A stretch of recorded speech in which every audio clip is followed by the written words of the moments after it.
বান্ধবীকে যখন আমি ফুচকা খাওয়াই ভার্সেস বান্ধবী যখন আমাকে ফুচকা খাওয়ায়। কাকু, আজকে আমার বান্ধবী আমাকে ট্রিট দিচ্ছে, তুমি তাড়াতাড়ি করে আমাকে ফুচকা দাও, আজকে যত ইচ্ছা তত ফুচকা খাবো। দিন কাকু। তাড়াতাড়ি পাতা দাও।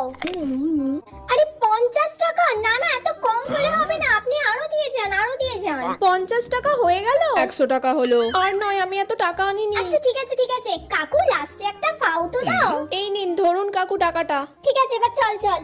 The next day. আগের দিন তো আমি 100 টাকার ফুচকা খেয়েছিলাম, আজ কি হবে কে জানে। কাকু পাতা দিন, আজকে আমি অনেক টাকার ফুচকা খাবো। আজকে আমার বান্ধবী আমাকে ট্রিট দিচ্ছে। আরে আপনি দিতে থাকুন দিতে থাকুন, যখন থামতে বলবো তখন থামবেন। আরে না না, কাকুকে 10 টাকা দিয়ে দিন, আর দিতে হবে না, আমি অত টাকা আনিনি। আমার থেকে খাওয়ার সময় 100 টাকার ফুচকা খেলো, আর আমাকে মাত্র 10 টাকার ফুচকা খাওয়াতে এসছে। তোর ফুচকা তুই খা, আমি খাবো না ফুচকা।